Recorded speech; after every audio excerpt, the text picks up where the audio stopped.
안녕하세요, 여러분. 과학탐구 실험 첫 번째 온라인 수업을 시작하도록 하겠습니다. 이 강의를 들으며 여러분이 해야 할 것을 설명할게요. 첫 번째는 선생님이 온라인 클래스에 업로드해 놓은 학습지를 준비하는 거고요. 두 번째는 지금 이 강의를 잘 듣고 학습지의 빈칸을 잘 채워넣는 거예요. 마지막은 여러분이 잘 채워놓은 이 학습지를 과제 제출 게시판에 업로드하면 끝입니다. 그럼 본격적인 오늘의 수업 시작하도록 하겠습니다. 자, 오늘 배울 주제는 무엇이냐? 오늘의 주제는 과학에서 패러다임을 전환시킨 탐구는 무엇일까?입니다. 자, 지금 패러다임이라는 단어가 등장했는데요. 패러다임. 자, 이 패러다임이란 뭘까요? 이 단어가 조금 어렵게 느껴질 수 있는데 이 패러다임이란 어떤 한 시대 사람들의 견해나 사고를 근본적으로 규정하고 있는 인식의 체계를 말합니다. 조금 어렵기 때문에 선생님이 여기다가 써줄게요. 패러다임이란 어떤 한 시대 사람들의 견해나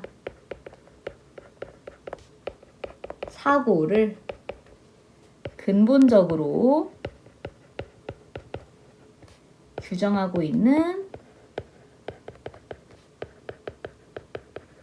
인식의 체계를 뜻해요. 자, 이 패러다임은요, 과학자들의 발견 그리고 연구 등에 의해서 바뀌어 왔는데요. 그 대표적인 예로는 천동설에서 지동설로 이론 체계가 변한 것을 그 예로 들 수가 있어요. 여러분, 천동설이 뭐죠? 천동설? 천동설은요, 우리 살고 있는 이 지구가 우주의 중심이며 이 지구 둘레를 달, 태양, 행성들이 돌고 있다는 이론이 천동설이에요. 그럼 이 지동설은 뭘까요? 지동설. 지동설은 지구가 중심이 아니라 태양이 우주의 중심에 있고 이 태양을 중심으로 지구도 회전 운동을 한다는 이론입니다. 현재 우리 천동설이 맞을까요? 지동설이 맞을까요? 태양은 가만히 있고 지구가 그 주위를 돌고 있기 때문에 지동설이 맞다라고 생각을 하잖아요. 그런데 옛날 사람들은 이 지동설이 틀리고 천동설이 맞다라고 생각을 했었어요. 그런데 이제 이 수많은 과학자들이 많은 연구 끝에 지동설이 옳다고 밝혀낸 겁니다. 이것이 패러다임의 변화예요. 천동설이 지동설로 변화한 것, 패러다임의 변화의 대표적인 예다라고 할 수 있어요. 처음에 많은 사람들이 천동설이 맞다고 생각했을 때 지동설을 주장한 그 사람들의 이야기가 쉽게 받아들여지지는 않았어요. 그러나 과학자들의 끊임없는 연구와 이 주장을 기반으로 현재의 지동설을 만들어낸 거죠. 오늘 배울 물체의 운동 원리 역시 이렇게 다양한 패러다임의 변화를 겪었습니다.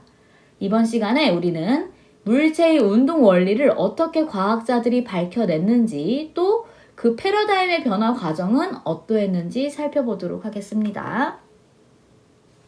자, 여기 모두 이 학습지 준비했죠? 여러분들은 오늘 수업을 들으며 학습지의 빈칸을 채우시면 됩니다. 이 물체의 운동 원리에 대해 연구한 여러 학자들이 있는데요. 그 중에는 이 학습지에 등장한 아리스토텔레스도 있고요. 스콜러 철학자 중 비리당이라는 사람도 있고 그 다음 갈릴레이라는 사람도 있고 뉴턴이라는 사람도 있어요. 우리는 이 사람들이 어떤 주장을 해왔고 또 어떤 방법을 사용해서 자신의 주장을 펼쳤는지 살펴볼 겁니다. 일단 여기 첫 번째에 등장한 아리스토텔레스라는 사람은요. 땅으로 떨어지는 물체는 무거울수록 빨리 떨어진다고 주장을 했습니다. 그런데 갈릴레이라는 사람이 이 주장에는 모순이 있다라고 생각을 했고요. 이를 사고실험 이라는 방법으로 증명해냈어요. 이 사고 실험이란 뭐냐면요. 실험인데 사고로만, 생각으로만 하는 실험을 사고 실험이라고 해요. 그러니까 사고 실험은 실제로 하는 실험이 아니라 이론적인 가능성에 바탕을 두고 논리적인 생각만으로 하는 가상의 실험을 말합니다. 그러니까 머릿속으로 논리적인 생각을 통해 하는 실험을 말하는 거죠. 여러분은 이렇게 갈릴레이의 사고 실험을 똑같이 한번 따라해 볼 건데요. 선생님이 이 첫 번째 문제에 대한 답을 적어주기 전에 잠깐 동영상 강의를 일시정지하고 이 세 가지 문제를 풀어본 다음에 다시 한번 재생 버튼을 눌러서 이 사고 실험을 갈릴레이가 어떻게 했는지 선생님이랑 같이 살펴볼게요. 자, 여러분 빈칸 잘 채워보았나요? 선생님이랑 같이 갈릴레이의 사고 실험 과정을 한번 살펴보도록 할게요. 일단 무거운 물체가 가벼운 물체보다 먼저 떨어진다고 가정을 했을 때, 아리스토텔레스 말처럼 무거운 물체가 가벼운 물체보다 먼저 떨어진다고 가정을 했을 때, 그림 가를 봤을 때 A가 B보다 무겁잖아요. 그러면은 A랑 B 뭐가 더 먼저 떨어진다라는 이야기예요. A가 먼저 떨어지고 B가 나중에 떨어진다 라고 결론 내릴 수 있겠죠. 그렇다면은 첫 번째 문제, 그림 나와 같이 물체 A와 물체 B를 실로 묶어서 떨어뜨리면 어떻게 될까요? 일단 무거운 물체 A 같은 경우는 무거우니까 빨리 떨어지려고 할 테고, B는 가벼우니까 천천히 떨어지려고 하겠죠. 그렇다면은 이 나의 물체 A와 B 묶은 것은 가에서의 A보다는 빨리 떨어질까요? 천천히 떨어질까요? A는 빨리 떨어지려고 하고 B는 천천히 떨어지려고 하니까 이 A와 B 묶인 것은 가의 A보다는 B 때문에 천천히 떨어지려고 할 테고, 가의 B보다는 물체 B가 어떻게 떨어지겠어요? A가 묶여 있으니까 더 빨리 떨어지려고 하겠죠. 그래서 이 답을 써보면 같이 써볼게요. 무거운 A는 빨리 떨어지려고 할 테고, 빨리 떨어지려고 하고, 가벼운 B는 A보다는 천천히 떨어지려고 하므로 가에서의 A보다는 어떻게 된다? 느리게, B가 묶여 있으니까 느리게 떨어지려고 하고, 가에서의 B보다는 A가 묶여 있으니까, 무거운 A가 묶여 있으니까 빠르게 떨어질 것이다 라고 답을 채워 넣을 수 있어요. 자, 그렇다면 그림 다와 같이 A와 B를 합한 질량과 같은 질량의 C를 떨어뜨리면 어떻게 될까요? C는 A랑 B랑 합친 무게예요. 그러면 C가 A, B, C 중에 가장 무거우니까 어떻게 되겠어요? 가의 A와 가의 B보다 가장 빠르게 떨어지려고 하겠죠. 그래서 빈칸을 채워보면 C의 질량은 A와 B를 합한 것과 같으므로 A보다 빨리 떨어질 것이다 라고 답을 쓸 수가 있어요. 그렇다면 여러분, 지금 A와 B 묶은 것과 C의 무게는 같은데 지금 나에서 말한 이 물체가 떨어지는 속도와 다에서 말한 C 물체가 떨어지는 속도가 다르다라는 결론이 나오잖아요. 그렇다면 이렇게 논리적 모순이 생기는 거예요. 그래서 갈릴레이는 아리스토텔레스가 주장한 무거운 물체가 가벼운 물체보다 먼저 떨어진다라는 이 말이 틀렸다라고 주장을 한 겁니다. 그래서 마지막 갈릴레이는 그림 나의 결과와 그림 다의 결과가 서로 모순된다고 생각했습니다. 그 까닭을 써보면요. 정리를 해볼게요. 나에서 A와 B 전체 질량은 다의 C 질량과 동일하다. 전체 질량은 동일한데도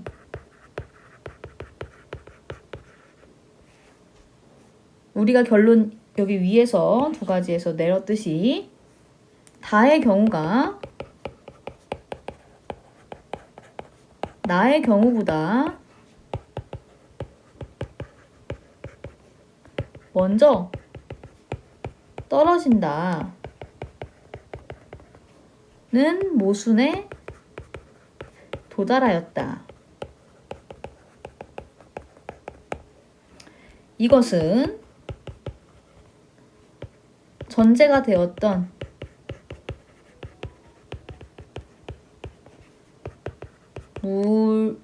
무거운 물체가 가벼운 물체보다 먼저 떨어진다 라고 하는 가정 자체가 잘못되었기 때문이다.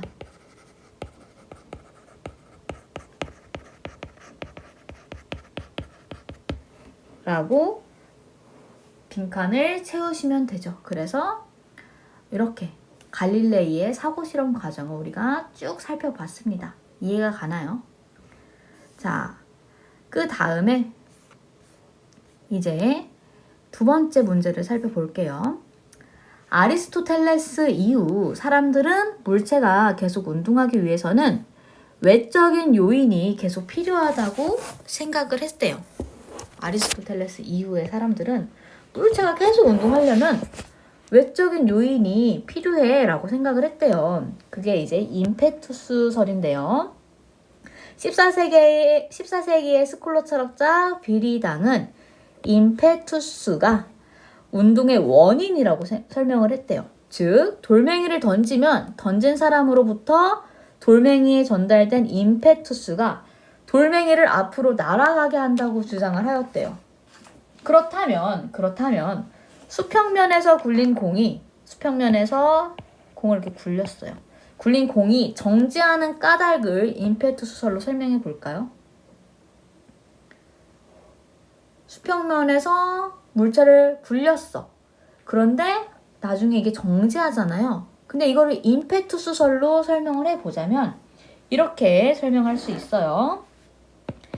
공이 굴러가는 것은 공을 굴릴 때 임페투스라는 내재적인 힘이 공에 전달되었기 때문이며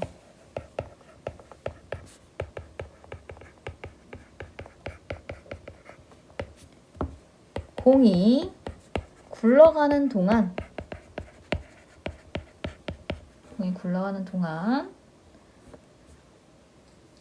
공에 전달된 이 임페투스가 어떻기 때문에 공이 멈출까요? 이 임페투스가 크기가 점점 감소했기 때문에 속도가 느려진다라고 결론 내릴 수 있겠죠. 임페투스가 조금씩 감소하기 때문에 공의 속력이 느려지다가 정지하게 된다 라고 쓰시면 됩니다.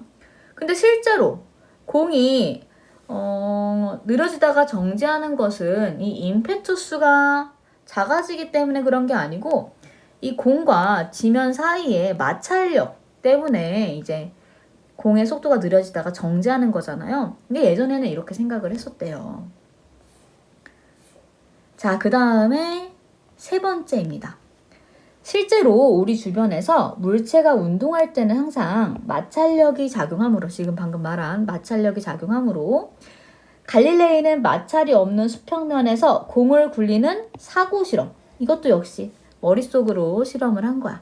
사고 실험을 통해 관성 법칙을 유도하였다. 갈릴레이는 관성 법칙을 유도하였는데요. 이 관성과 관련된 갈릴레이의 사고 실험을 그림으로 그려 설명해 보자 라고 되어 있네요. 자, 여기도 이제 여러분들이 사실은 조사해서 인터넷이나 뭐 책을 통해서 조사해서 그림을 그리고 직접 해야 되는데 온라인 수업이기도 하고 서로 직접 조사할 시간도 선생님이 주지도 못하고 하기 때문에 조사해서 빈칸을 채워 넣을 사람은 그렇게 하면 좋겠지만 시간이 부족한 사람들은 선생님 설명을 바로 들으면 될 것 같습니다. 자, 일단 이렇게 빗면이 있다고 해봅시다. 이렇게 빗면이 있어요. 높이가 이렇게. 자, 마찰이 없다고 가정을 하는 거야. 마찰이 없을 때 공을 이 빗면에서 이렇게 내려가도록 놓습니다. 그럼 마찰이 없다면 이 공은 이 지점에서 처음이 시작한 지점과 같은 높이까지 도달할 거예요. 이렇게 가서 쭉 가서 이렇게 도달을 합니다. 마찰이 없다면 처음이 시작한 높이와 같은 높이에 도달을 해요. 만약에 이 빗면을 조금 더 완만하게 놓는다고 생각을 해보자. 완만하게 놓는다고 생각을 해봐요. 그래도 마찰이 없다면 이 공이 있던 이 위치와 같은 높이에 또 도달하겠죠. 빗면을 조금 더 완만하게 놔봅시다. 조금 더 완만하게 놨어. 그래도 이 공이 처음 위치와 처음 높이와 같은 높이로 여기까지 올라가겠죠. 점점점 더 이 빗면을 완만하게 하다 보면은 나중에는 맨 마지막 실험은 이렇게 바닥과 수평이 되게끔 놓는다면 이 공은 원래 이 높이와 같은 곳까지 이동을 하기 때문에 이 공은 계속 이동을 하겠죠.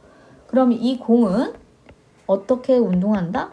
영원히 운동한다 라는 결론을 내릴 수가 있어요. 마찰이 없다면. 그래서 갈릴레이의 사고 실험 이렇게 쓸 수가 있고요. 갈릴레이는 사고 실험을 통해 물체가 어떻게 운동한다고 결론 내렸는지 서술해 보자. 여기 빈칸을 채워보면요. 운동하던 물체가 멈추는 것은 뭐 때문이다?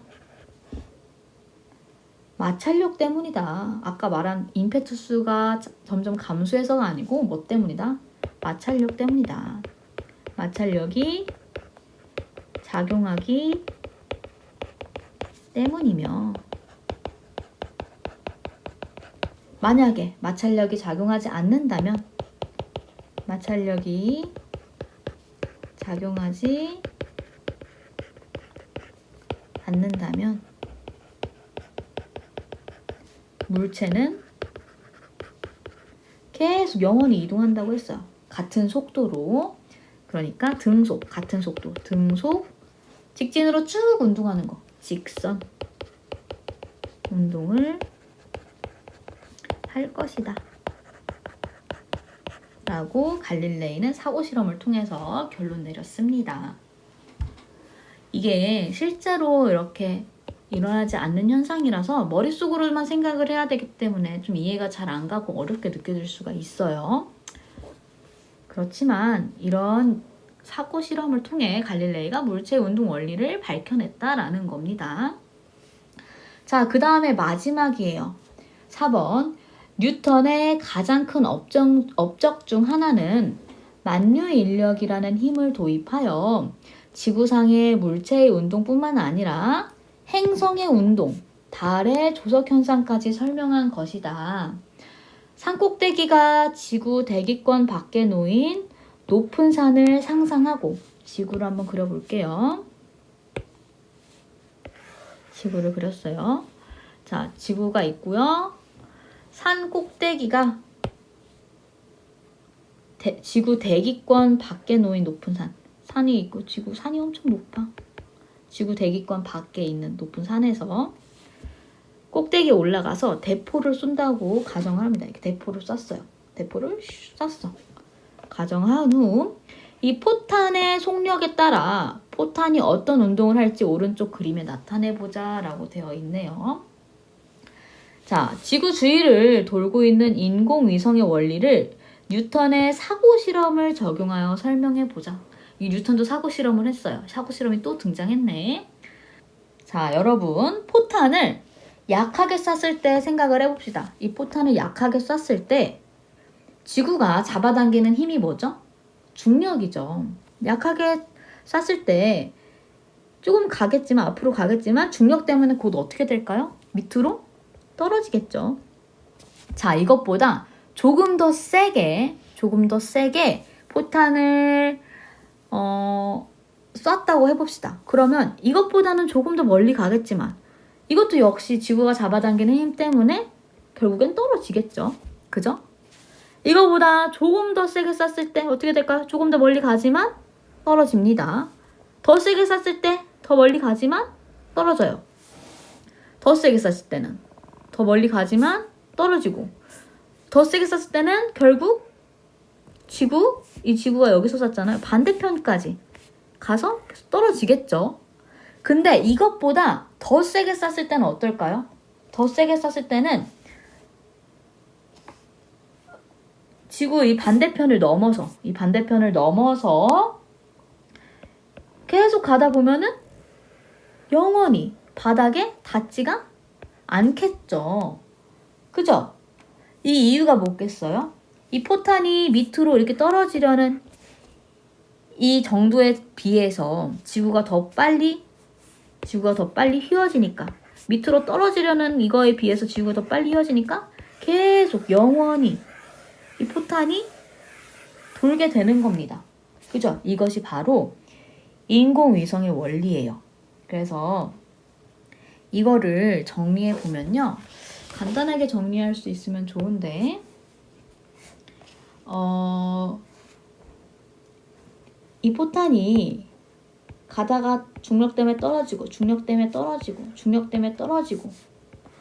지구 반대편까지 가서 떨어지고, 그런데 마침내 반대편을 넘어서는 지구 표면에 닿지 않고 계속 돈다는 얘기잖아요. 이거를 정리해 보면은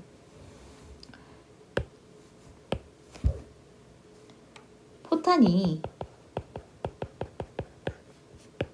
밑으로 떨어지는 정도에 비해, 중력 때문에 떨어지려는 이 정도에 비해 지구 표면이 더 빨리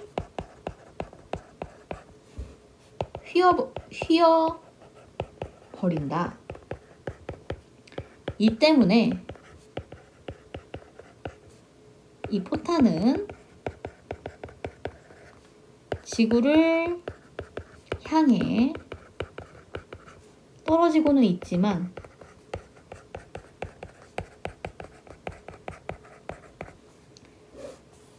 바닥에 닿지 않고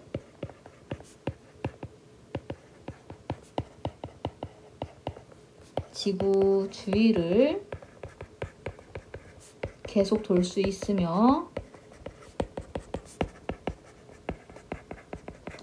이것이 인공위성의 원리이다. 이렇게 서술할 수 있겠죠. 자, 이렇게 이번 시간에 물체의 운동 원리에 대해서 살펴봤고요. 이 물체의 운동 원리가 어떻게 과학자들의 연구 끝에 정립이 되었는지 살펴봤습니다. 그 중에는 사고 실험의 방법을 이용을 해서 과학자들이 많은 것들을 증명해냈구나 라는 걸 확인할 수가 있어요. 여기까지 학습지를 다 채웠으면요. 과제 제출 게시판에 학습지를 올려주기 바라고요. 마지막에 있는 여기 스스로 평가하기 있죠? 활동 후기. 이 활동에서 어떤 것을 배웠는지 자유롭게 써보자. 각자 이 빈칸을 채워보도록 하고 과제를 제출하도록 하세요. 이번 수업 첫 시간인데 내용도 조금 어려워서 좀 힘들었을 거로 예상되지만 잘 들은 여러분 많이 수고했습니다. 우리 다음 주에 학교에서 만나요.